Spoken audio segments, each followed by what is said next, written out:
ஒருத்தர் இருந்தார், அவருக்கு பேரு செருத்துணையார்னு பேரு.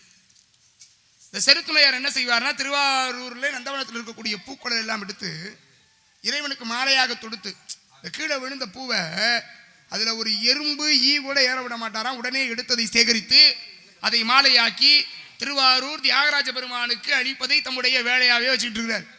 அவருடைய கடமையே அதான். அப்படியான பக்தி அவருடையது. எப்பொழுதுமே பார்த்துக்கிட்டே இருக்கணும். அதில் ஒரு எறும்பு கூட ஏற விடாமல் பார்க்கணும்னா அந்த பூவை எப்பொழுதுமே கவனிச்சுட்டே இருக்கணும்ல, கீழே விழுகுதா இல்லையான்னு.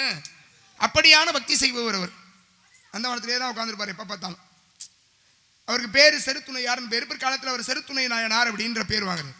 இப்போ இந்த திருவாரூர் தியாகராஜ பெருமானை தரிசிக்க வேண்டும் என்பதற்காக கலைச்சிங்கர்னு ஒருத்தர், அவர் ஒரு குறுநில நாட்டு மன்னர். இவர் என்ன பண்றாரு, தன்னுடைய மனைவியோடு வருகிறார் திருவாரூருக்கு. திருவாரூர் தியாகராஜ பெருமானை தரிசித்து பெருமானுடைய அழகிலே மயங்கி கலைச்சிங்கர் அங்கேயே நிற்கிறார். மனைவி என்ன பண்றா, அப்படியே நந்தவனம் பக்கமா போனால நந்தவனத்துக்கு போகும் பொழுது மேல இருந்து ஒரு பூ கீழே விழுந்துருச்சு. விழுந்த பூவை எடுத்து என்ன பண்ணிட்டா, நுகர்ந்து பார்த்துட்டான்.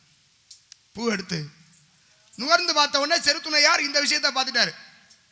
சற்றும் தாமதிக்காமல் தன் கையிலே இருந்த குருவாளை எடுத்து மூக்கு நுகர்ந்து பார்த்துச்சுல, மூக்கை ஒரே விட்டா வெட்டிட்டாரு. இவளுக்கு மூக்கு இல்லைன்னா எப்படி இருக்கும் பாக்குறதுக்கு?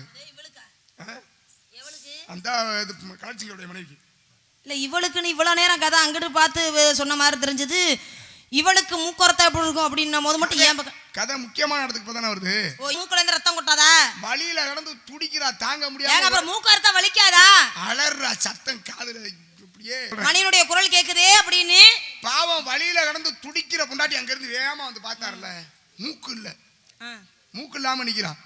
என்ன ஆச்சுன்னு கேட்கிறாரு. செருத்துணையார் வந்தாரு. ஐயா, நான் தான் மூக்க வெட்டினேன்.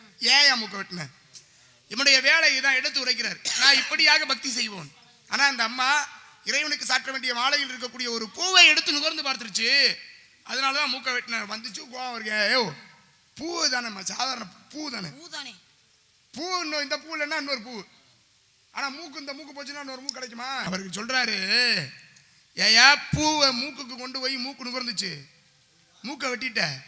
ஆனால் அதை மூக்குக்கு கொண்டு போகணும்னு முதல்ல தொட்டி எடுத்தது கைதானே. நியாயமணி கையை தானே வெட்டியிருக்கணும். இவ கையை வெட்டாம விட்டதுதான் தப்பு. மூக்கை வெட்டிட்ட. ஆனா சரி, அது எனக்குன்னு கொடுக்கப்பட்டிருக்கு. இவ கையை வெட்டுற பாக்கியம் எனக்கு தான் கிடைச்சிருக்கு. இறைவன் அப்படிதான் எனக்கு கொடுத்துருக்கிறார். இறைவன் மீது அந்த அளவுக்கு பக்தி. தன்னுடைய மனையாளாகவே இருந்தாலும் சரி, செய்தது தவறு என்பதனால் எப்படியாக சிவன் மீது அதீதமான பக்தியும் பற்றும் இருந்திருந்தால் தன்னுடைய மனைவியுடைய கையையே வெட்டியிருக்க முடியும்.